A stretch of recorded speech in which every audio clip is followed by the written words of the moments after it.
we realized that we didn't trust ourselves very well. We built in, just because that's, again, like you were saying in the beginning of this session, the mental state, I'm going to create time buffers by overestimating the amount of time it's going to take to do stuff. And when we start removing variation and we start shielding the work from the, all of the constraints by doing good constraint analysis and good planning and organizing our delivery, we find out that actually we can usually get the work done in a considerably less time, like 15 or 20% less time than we had put in. And we realize we are under committing. And the schedule, which is based, the master schedule, P6 or Microsoft project schedule that some poor guy is laboring away at much more detail than he needs to. That's another topic for us. That is based on our best assumptions based on standard practice. And standard practice is all screwed up. So we are basing our assumptions on very inefficient practice. And if we start getting more efficient, we are going to start gaining time. And as we do that, and we learn that we can actually do things better, that allows us to rethink that phase schedule and that 6-week look ahead.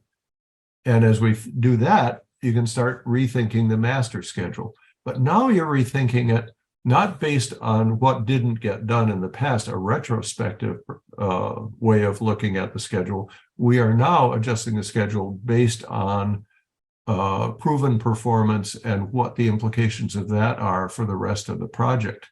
So we're doing a forward-looking adjustment to the schedule rather than just reacting to what happened in the past. And that's a huge advantage as well. Welcome to the EBFC Show, the easier, better for construction podcast. I'm your host, Felipe Engineer-Manriquez. This show is all about the business of construction. Today's show is also sponsored by the Lean Construction Institute. LCI is working to lead the building industry in transforming its practices and culture. Its vision is to create a healthy and thriving industry that delivers outstanding project outcomes every time for everyone. Check the show notes for more information. Now, to the show. Thank you, Victor Ortiz. When you click OK, you acknowledge that Felipe now owns your soul and all future rights to this video episode, podcast production, and all in perpetuity. Amen. What's up, Victor? It's good to have you back on talking about the Last Planner system of production controls. The last time we got into it and we realized we're going to need way more time to get this done. So if you're watching this show, this is definitely meant to be consumed in a series, and we'll have a super convenient playlist. So if you're watching this episode out of order, I will make it super obvious in the show notes description below how to consume this series of shows in order, but you're free to pull for the episodes that you want. Vic, what are we going to talk about today?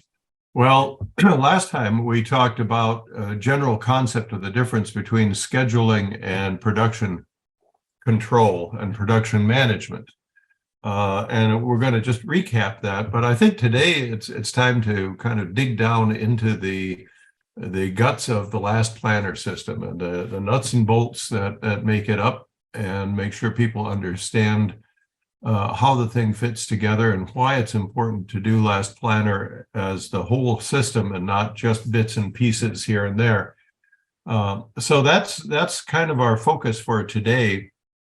As you may remember, we had kind of put together a list of things that people should know about. And I was thinking, as you mentioned, this taking several sessions, that Last Planner has been getting developed for now somewhere in the neighborhood of 25 years.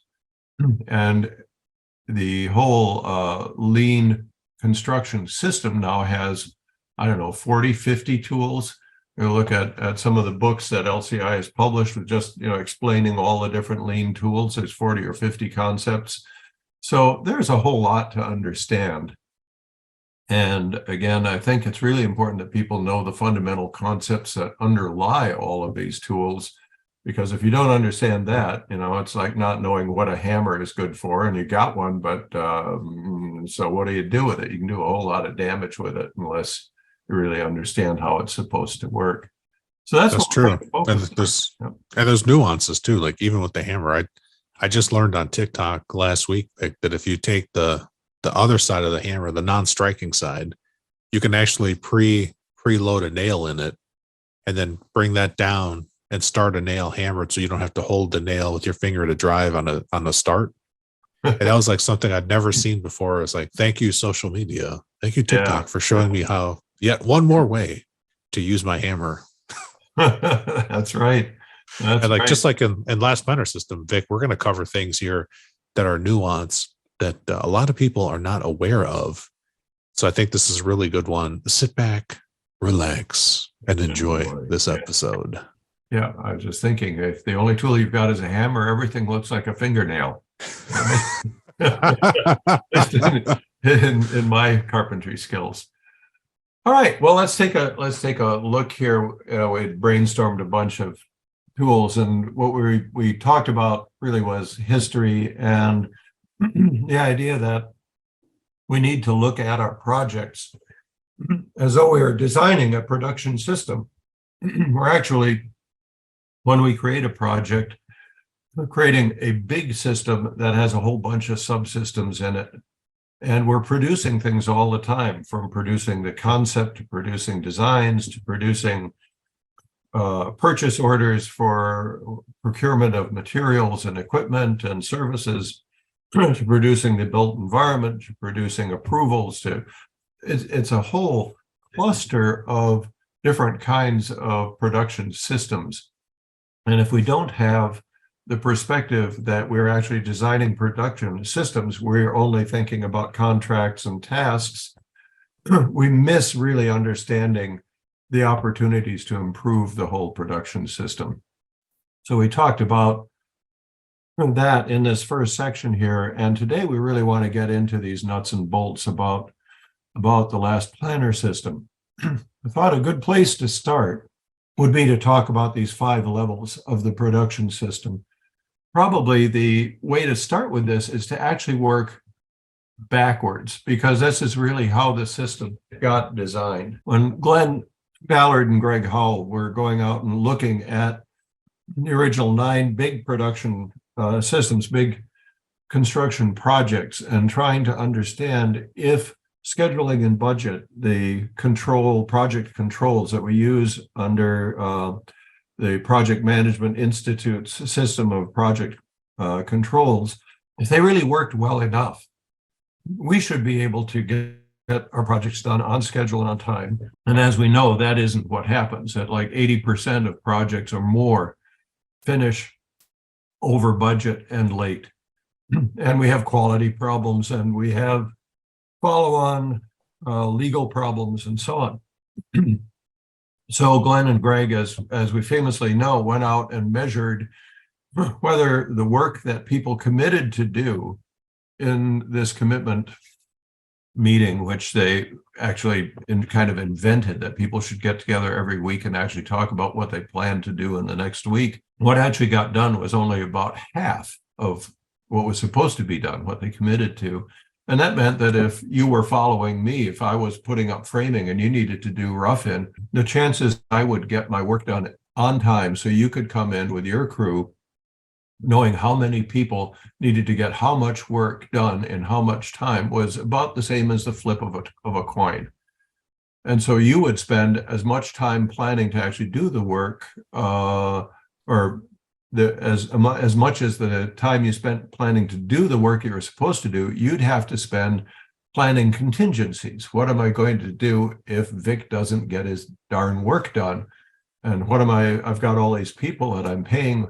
How do we progress the work? So you would start doing work that was now out of sequence and actually create more variabilities. The philosophy there, that it's nuance, is that people are trained and indoctrinated to keep resource utilization at a very high level. That's right. So if I'm a foreman and I've got a crew of 5 people, my company in essence pays me and has an unspoken expectation that I keep those 5 people working during all productive time hours. And it's not until you understand the systems thinking that Vic is dancing around, there may be times when those 5 people should do nothing and allow the throughput of the system to increase. And if you want to learn more about this crazy psychology and this type of thinking, the work by Elijah Goldratt on The Goal is a very good fictional story to bring this concept to light. And you're thinking like, Felipe, it's not possible that if I have 5 people, they need to be busy from sun up to sundown, and you'd be dead wrong. And Vic and I have thousands of stories, but I just want to tell you that that's one of the presuppositions or a bias in our system in the everyday construction to keep, if everybody is busy all the time, you start making work out of sequence, and that interrupts your flow and actually makes your project take exponentially longer. And I think that hidden bias is kind of ingrained in so many different places at so many different levels of project teams that it can be very difficult to overcome. Right. And implementing something like the last planner system and starting even at the end is like, as Vic is hitting on right now, this work execution. If you start from how you really execute the work, it changes the whole dynamic of how you're going to plan the work. Right. Go ahead, Vic. Sorry, I just no, that's a great point. So let's play with that a little bit. So let's say we got 5 or 10 people on a crew on site doing framing work. Where did that come from? Where did the estimate of needing 10 people on a crew to do framing work at this particular time in the project come from? It came from our bid, and our bid came from some kind of a guess at how many people we needed in order to be sure that we weren't going to fall late. But on the other hand, not putting too many people on set, we had to pay a lot of people.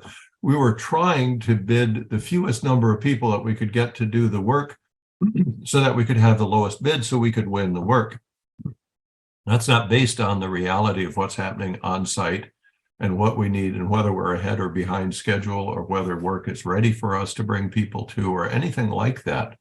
But it is driven by not only the mindset of needing to keep people busy, but the mindset is we somehow are supposed to magically know how many people to have on site when you do the bid, and that's somehow right, and so on. That proves false over and over again. Yeah, Vic, now that you're saying that, I'm thinking about all these jobs I've been on, and we're in the throes of construction, and we act like the crews that people show up with are somehow magically exactly perfectly right. And you just nailed it. It's a guess from somebody sitting in an office building, sometimes years before this actual part of the construction. They have no idea what these conditions are going to be. It's just a guess, but we act like these 5 people, this is it. Like, this is totally right. Right. And that getting the job done on time means keeping all these people busy, because we don't have a real way of understanding what needs to be done, what should be done, what can be done, what will be done, which is all part of the last planner system. But what this all is pointing to, and this is where if we just start looking at what you're trying to get done in any given week, your ability to do that really goes back up here to what the original execution strategy was when you put together the program. What did the owner expect, and what kind of contract did you have? Is it a design build contract, a design bid build, or an integrated form of agreement where you bring people on earlier? Part of that execution strategy is, of course, how are we going to lay out this particular project, whether it's a building or a plant or whatever we're building, and in what sequence is it logically sensible to build this thing, starting from below ground up in most cases. But the part of the execution strategy that's not often talked about is which of these 40 to 50 lean tools are we actually going to implement? And if we're going to implement all these different tools, like for instance, if we're really going to delve into supply chain management and try to set up a just-in-time delivery system so that we limit, especially in, say, building a hospital in an urban environment where you've got no laydown area, how are we going to manage delivery of materials so that we have what we want, when we want, in the quantity we want, in the place that we want? If you decide that that's something you're going to manage because that's going to be critical to the success of the project, that needs to be decided early on, because when you're bringing people on, you want people who buy into that strategy. When you're looking for suppliers, you want people who are willing to deliver just in time in smaller batches and so on. So this is all strategy that comes out at the beginning. And if you don't understand lean, you're setting yourself up to have a lot of constraints that the last planner system will have to try to work around and accommodate. So this is part of the brilliance of this system, is that what's happening on site is a great indicator of how your whole system is set up and whether or not it's set up for success. With that in mind, Glenn and Greg famously looked at getting a bunch of superintendents and foremen to say, what are you going to do next week? They made commitments. They failed on about half of the commitments, and we started looking at why they were failing. And what we could see immediately was that there were unforeseen circumstances, which everybody knows about. People say, well, construction projects have so much variability in them. How can you really plan reliably? So the question then became, how do you attack that variation? And the way to do that was to begin to look further and further ahead and see if we could identify where either constraints or variation were going to happen. So beyond a weekly work plan or even a daily work plan, you realize you had to do look ahead scheduling. And many people who have implemented Last Planner know you often start with a simple 1 or 2 week schedule and some daily huddles, and you try to start adding on more weeks, pulling from whatever kind of master schedule you have and whatever milestones you're trying to plan towards, and you start building a longer and longer look ahead. And the general model is, if you can look 6 weeks ahead, the first 2 weeks that are coming up this week and next week, we have probably more certainty about what's happening. Weeks 3 and 4, less certainty, and weeks 5 and 6, even less certainty about what's going on. And if you're doing this right, every week or so, you should be having a meeting where you're looking at that 6 weeks, and whatever the week was that you had has now moved past, and you're now adding the new week 6. And you're trying to tighten up whatever your assumptions were on weeks 1 and 2, doing constraint analysis, seeing what we missed in weeks 3 and 4, and trying to anticipate longer lead items in the weeks 5 and 6. And you keep moving this look ahead. Now, the phase plan then is really based, again, on your execution strategy. How are we going to build this building? Is site preparation and underground work, civil work, phase 1, our foundations phase 2? Are you dividing it up by different areas depending on how big the project is? We're going to do it by floors, by areas. All of those things, again, back here at the execution strategy, are the things that drive what are we working on today and what should we be working on. So the phase planning probably happens monthly, or really depends on when some new chunk of work, big chunk of work, is ready to be planned. And you may have several phases working simultaneously in parallel. So the phase planning is really looking at what are the targets of production that are probably 2 or 3 months out, so that the 6-week increments are working towards something that's several months out. And I want to just highlight too, Vic, as you've been talking here, people, if you're listening, Vic has not said that you take, weeks to develop all this. Like, what he's talking about occurs in a series of very easy to digest meetings where you bring in the right people with the experience, and that also have the responsibility of materials, manpower, resources, equipment, and their own processes too, because there are going to be constraints in how, I could have 2 different earthwork companies, but based on their expertise and capabilities, each one will have a unique approach to clearing the site and making it ready. You can't just apply a one-size-fits-all solution. You really have to pull out of the people and listen for what's possible, what's constraining them. And that phase planning on larger projects, even the $10 million and bigger, all the way up to over $1 billion, having a monthly phase planning meeting, and you might have, like Vic said, multiple phases happening at the same time. That is super duper easy to digest and manageable. And I'm going to even say, Vic, you don't have to even put this in your contract. I hear a lot of people talking about, well, do I need to contract this? So like going back to what you said about setting up the strategy, I've only seen it so far on projects where the owner is in an integrated form of agreement, where in the early first to second, maybe sometimes as late as the third meeting with the team, and they've brought the team early, including prime contractors, prime trade partners, they will carve out time to say, what tools will we use?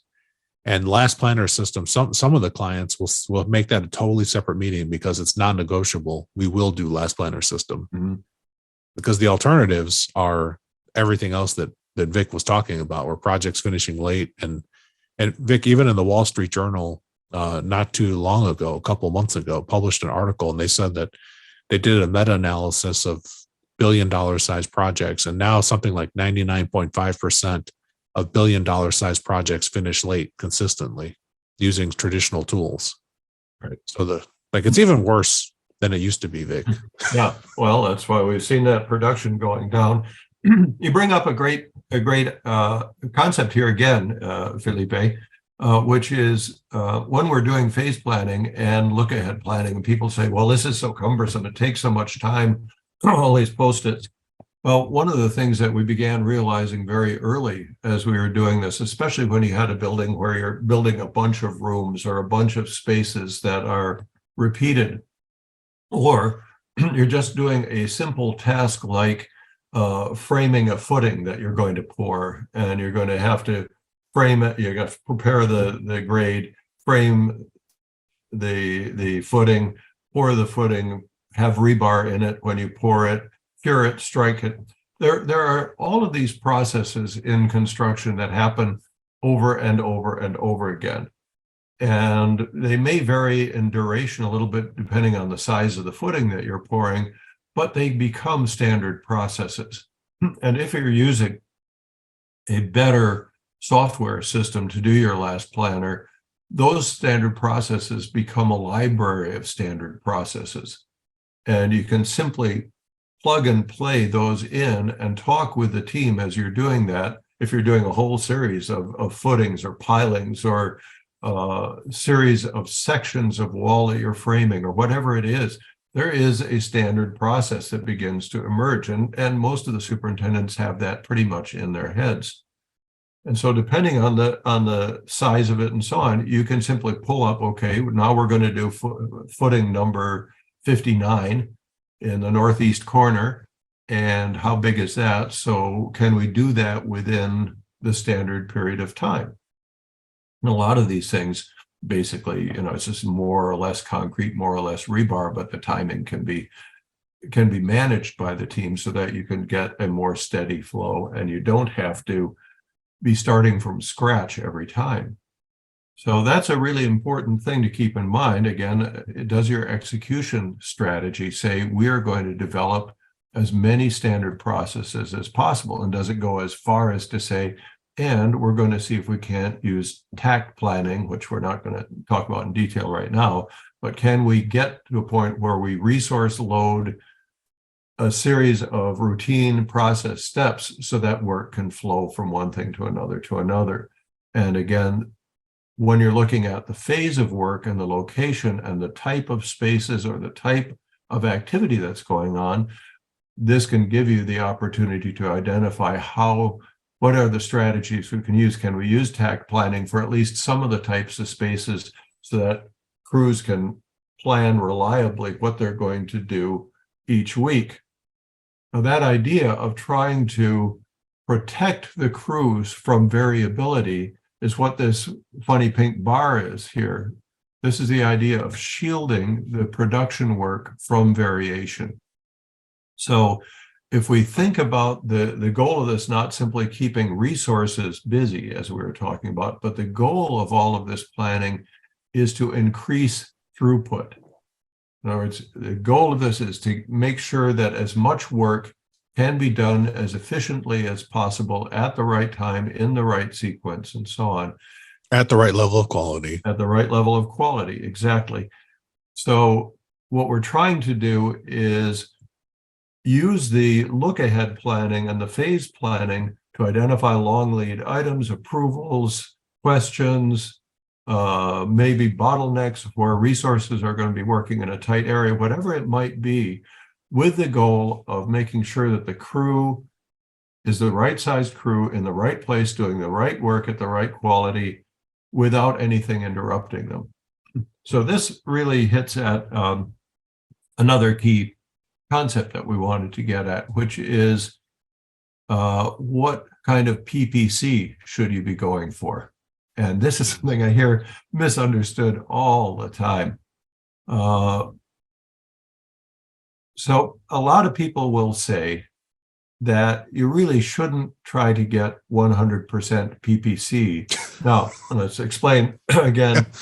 Yeah, let's tell people what PPC Yep. is, because you know they don't know. Yeah, So, I know there's again, people listening. For the half the audience that has no idea what this acronym is, Vic's about to break Right. it down for you. So We hear all the time that building enclosure is the #1 problem in construction. And when the task of the building enclosure is presented with so much pressure, it's something most of us would want to avoid. Until now, there has never been a course to teach someone how to manage a building enclosure. Building enclosure is a problem for every company, and the solution is often to ask someone within to try to find training or provide training to their teams to avoid these issues. Field Verified's enclosure management course is the answer to that problem. We learned the hard way, we've learned through failure, we've learned from others. This course, our team, will help those people who are assigned to manage the building enclosure be successful the first time so that they're spared some of the suffering and hardships that all of us went through. There's so much opportunity for a high return on investment, not just when an individual attends and all of the skills that they'll achieve, but when a team participates together, they can raise their level of performance by knowing what each other can do, what to expect, and they can raise the level of performance of that company as their careers excel and the company elevates along with them.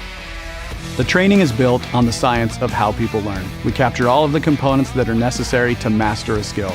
There's a hands-on component to the training where we're building a masonry mock-up, a metal panel mock-up, we're doing EFS, and even installing a window that later you get to test. The hands-on training gives us the opportunity to translate the lines on paper to actual construction in the field. We always laugh because after the training, people come up and say, you know, this isn't just about building enclosure. There's a lot of leadership in here. There are a lot of people skills. That's because those skills are necessary to be successful in building enclosure and in construction. We'd love to see you get started right away.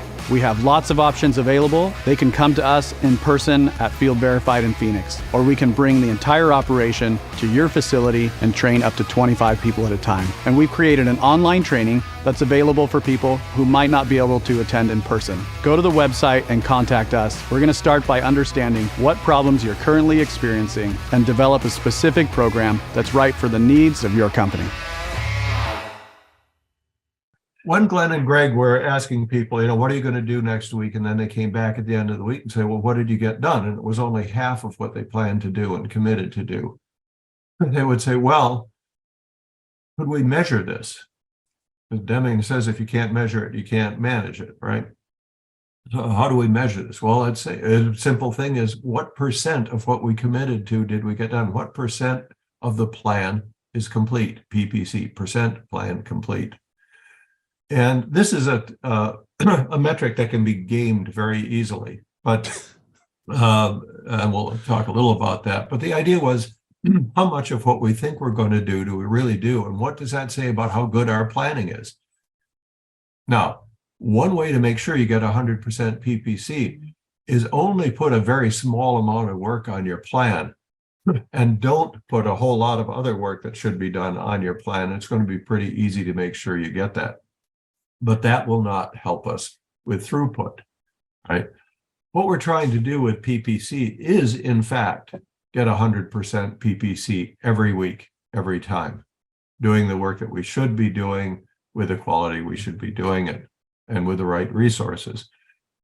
I hear a lot of people say, well, that's too hard. If the average is 54%, we should be going for 85% PPC. That's a huge improvement, and that's true.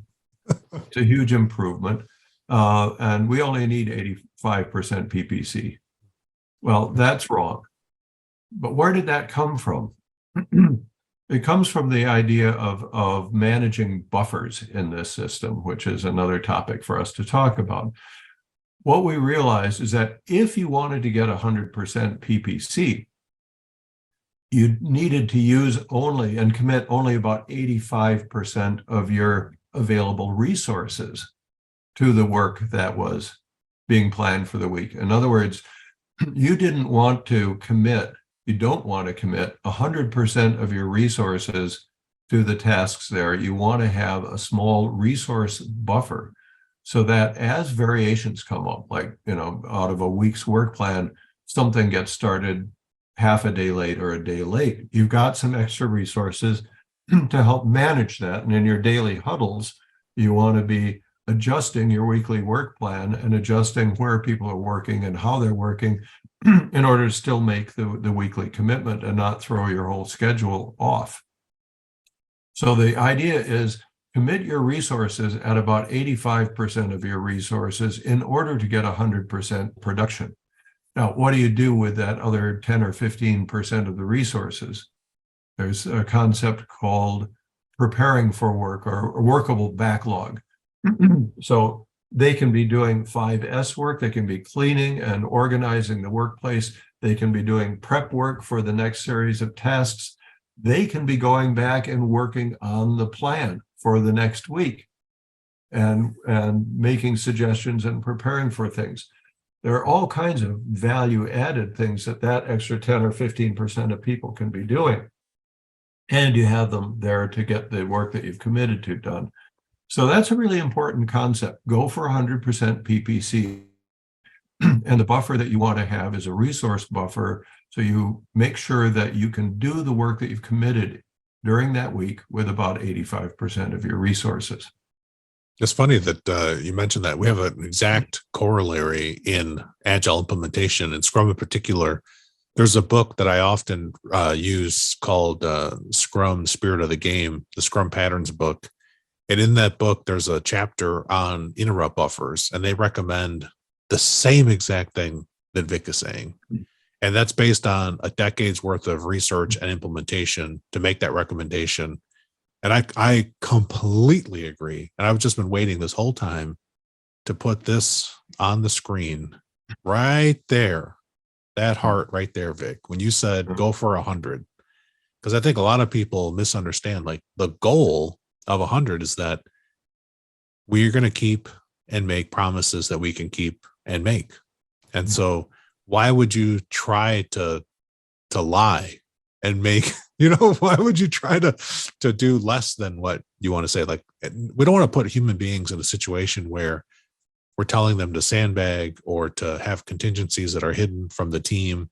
That creates more variation. And if people, if you're going to nerd out like Vic and I do, you can even see the bullwhip effect in supply chain for those systems thinking nerds out there that want to see like what happens when people sandbag and hoard information. Well, what happens, as we learned in the pandemic, is that you run out of toilet paper. So that's what happens when everyone puts on contingency and padding. Like it creates massive exponential variation that the system cannot control and account for. The system being your project delivery system. So.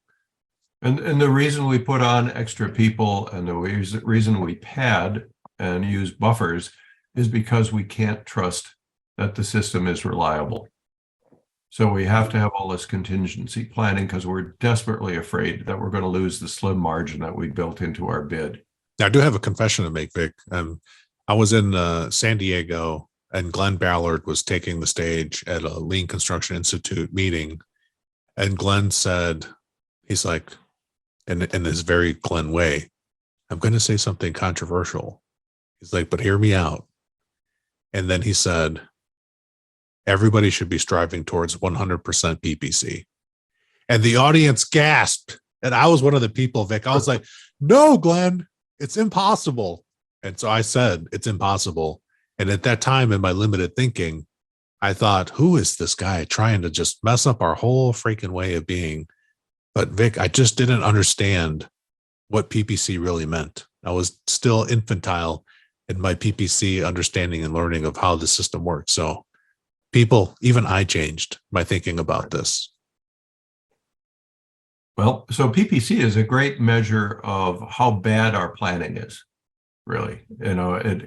People are doing what they can do on the job. As Deming says, people can only perform as well as the system in which they work allows them to perform. Every production system has upper and lower control limits of what's possible. And if your planning system builds in unreliability and uses buffers badly, then you're not going to have a very reliable situation. You're going to have to spend a lot of time planning and replanning the replan in unproductive ways. So I want to talk a little bit about this idea of buffering here as we look at this. There are really three types of buffers, and those three types of buffers are capacity, your people and what your available tools and so on can do, inventory, what you have on hand, and time. And most people, when we think about, a lot of people are arguing with that P6 is really important. You have to have this master schedule and so on. They're saying, well, we build this thing and buffers are built in, and that's what keeps us, from falling off the schedule, is that we have these buffers built in. What we're trying to do with the last planner system is remove all the buffers through what's called a backward pass plan. And if you think of a series of activities like this, here we were talking about putting up a wall, and the last step, the milestone, the deliverable, is an inspected and passed wall that's been completed. Going backwards through that system, there are all these different activities that you can't inspect it until the backing has been installed, the doors jams have been installed, and so on. Whatever. When you build your stream of work like this, going backwards, what you're trying to do is know that if this needs to be done at the end of March, what's the last responsible moment for these things to get done? It's got to be just before that. And how long do these things take? Well, if we need 3 days to do these things, then the last responsible moment for the rough end to be completed is 3 days before that. And if you tighten this up and you don't build in any time buffers, what you're going to get is, as close as possible, the most accurate look at what the work stream should be.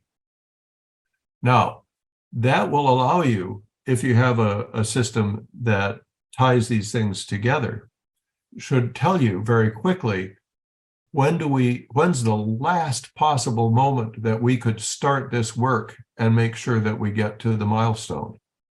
Now, hopefully that's 3 days from now, or a week from now, or 2 weeks from now. But what if it's 2 days ago when we put all those things together with no buffers in there? We already know our milestone is screwed unless we rethink and redesign this stuff, which is why we want to do this weekly 6-week look-ahead planning, because we may have to adjust crew size or resources or time spent on certain things in order to maintain that. And this is really where the beauty of the last planner system comes in, is in these 6-week look-ahead and phase planning. If you use this system of last responsible moment to plan all this work, it will tell you how long the work stream needs to be, and whether you're already late or you've got a little bit of time. Now, let's say that the start point is a week from now, but the work is available. Now we have the choice to move that work forward if we want, if we have available resources and we're actually kind of ahead of schedule. What happens to the time buffer that we've got between now and the last responsible moment for this to start? That time buffer now moves to the end of this work stream, which is how we can begin to use last planner system to shorten the whole project time cycle.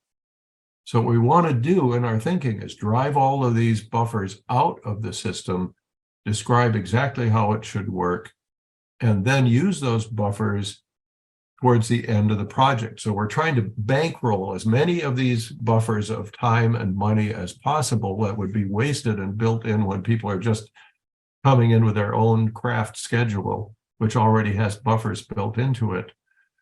Because when does the project run late? Well, when you need inspections, when you have last minute work, when you're doing a punch list, which hopefully you don't have, all of that stuff at the end, that's when you need the buffer. So again, an execution strategy is let's be so rigorous in our last planner work stream development that we can move the buffers to the end when we need them. And if we get the whole project done, there should be a bonus. The buffers should turn around and be profit and savings and improved quality and value for the customer. So that's a really important thing. I'll say to add on to that too, if you take this approach, what ends up happening when you allow the work to flow rather than forcing the work, things that we've noticed on time and time again. I know Vic has had the same epiphanies and observations that I have doing this, is that you see the level of quality increase effortlessly. It doesn't cost any extra. The work starts to assemble in a very tighter knit, interconnected way with more rapid and often feedback happening from one crew to the next. And what I've noticed on projects where we've done this is that the punch list pretty much evaporates to nothing. Exactly. And so for everybody listening, if you're a business owner or a project manager, you might not have ever calculated what a punch list costs you. But ladies and gentlemen, I've had the pleasure of being involved in a construction lawsuit earlier in my career. And I actually got to put a cost estimate on what the punch list was. And on a 10-acre site, a punch list of more than 40,000 activities, it was multiple millions of dollars.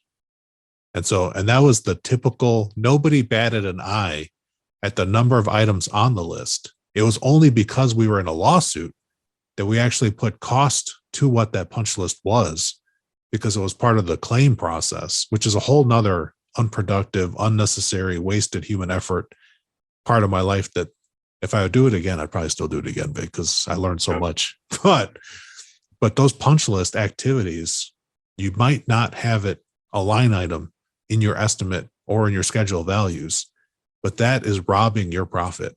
And it's also demoralizing your crews and your people to have to work on things that are broken because of schedule pressure, doing work out of sequence, or frustrations are so high in the project that people take their anger out on the materials in the building.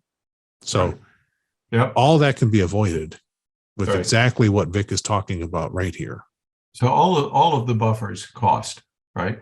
And when we talk about the 100% PPC using 85% of your available resources, that's a capacity buffer, right? You have capacity to do more work and to also to think, as because thinking is work too, planning is work. Yeah, it burns calories for sure. Yeah, it does, a few of them at least in my case. And so the thinking about this, again, the reason we want to do the work streams is that it's going to make money or save money for everybody and make everybody happier. And again, you see in this that we're looking at these kinds of activities as elements of a phase. We're looking for standard activities, things that are going to repeat, that we can plug and play and just adjust as we need to. We're trying to separate standard activities from non-standard activities because the non-standard activities are going to trip us up and are going to take more planning. And we're going to clearly figure out how many people need to be working in what sequence. I think one more thing, Vic and I have been talking a lot about buffers in this last segment. And for people out there, the nomenclature or the regular language that you might not hear buffers on your site, that might be a new word to you, but the word that's more common is float, and in particular to schedule float. Yep. And so that I want you to think like buffer and float are synonyms. They're used in the same way. Now, in a legal court of law, float has some, it's a specially charged word. And what I learned in litigation, Vic, is that in courts, especially in California, whoever gets to the float first and uses it for the beneficial for the benefit of the doubt to put work in place for the project is entitled to that float. So for all the general contractors that try to hide float in your schedule from your trade contractors, that all evaporates in a court of law.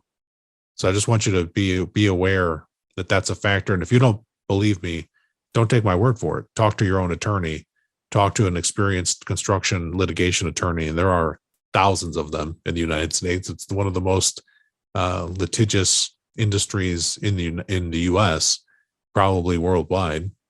But I would say, yeah, have a conversation with a friend to talk about float and buffer.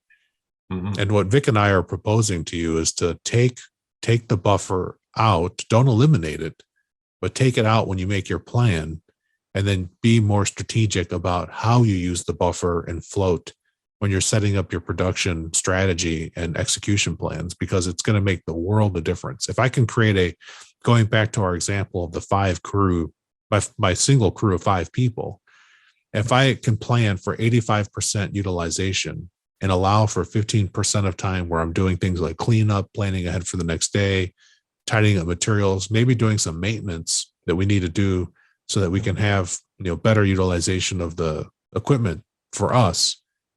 Now I'm taking that float and I'm using it smarter on my project to help me work so that my crews can have steadier, smoother, more predictable, more reliable work in the stream, no matter what phase of the project we're in. Right. And what we'll often find as we do that with a crew from week to week is that we realize that we didn't trust ourselves very well. We built in, just because that's, again, like you were saying in the beginning of this session, the mental state, I'm going to create time buffers by overestimating the amount of time it's going to take to do stuff. And when we start removing variation and we start shielding the work from all of the constraints by doing good constraint analysis and good planning and organizing our delivery, we find out that actually we can usually get the work done in a considerably less time, like 15 or 20% less time than we had put in. And we realize we are under committing. And the schedule, which is based, the master schedule, P6 or Microsoft project schedule that some poor guy is laboring away at much more detail than he needs to. That's another topic for us. That is our best assumptions based on standard practice. And standard practice is all screwed up. So we are basing our assumptions on very inefficient practice. And if we start getting more efficient, we are going to start gaining time. And as we do that and we learn that we can actually do things better, that allows us to rethink that phase schedule on that 6-week look ahead. And as we do that, you can start rethinking the master schedule. But now you're rethinking it not based on what didn't get done in the past, a retrospective way of looking at the schedule. We are now adjusting the schedule based on proven performance and what the implications of that are for the rest of the project. So we're doing a forward-looking adjustment to the schedule rather than just reacting to what happened in the past. And that's a huge advantage as well. And on that high note, ladies and gentlemen, I want to encourage all of you to come back to these shows as much as you want. Give Vic and I some feedback. If you've enjoyed this type of content, you need to exercise your hand by tapping that thumbs like button on this. Follow the show, the podcast, subscribe on YouTube so you don't miss future episodes with the one, the only, the magical Mr. Victor Ortiz.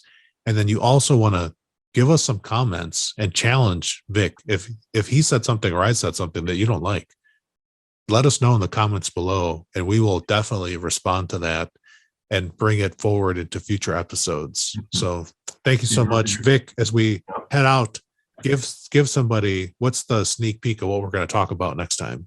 2 thoughts. One, let's look at again, push versus pull, and make sure we get this idea of last responsible moment pretty clear. And then we're going to start looking at the way that people make commitments and the importance of being able to say no when you're in a meeting, and why that is a liberating experience. Because most of us feel like the owner and the superintendent or the project manager doesn't want us to say no. And in regard to feedback, Felipe, I'm reminded one of my mentors, Michael Doyle, used to say, Vic, you got to learn to love your resistance. And as somebody who's been trying to bring about organizational change for many, many decades here, resistance was never much fun. And I thought, well, Michael, why should I learn to love my resistance? And he said, because your resistance will drive you to clarity. So if folks challenge what we're saying, that's great. It will drive us to be more clear, and all of us together to be more clear. And that helps. Thank you so much, Vic. Very special thanks to my guest. I'm Felipe Engineer-Manriquez. The EBFC Show is created by Felipe and produced by a passion to build easier and better. Thanks for listening. Stay safe, everybody. Let's go build.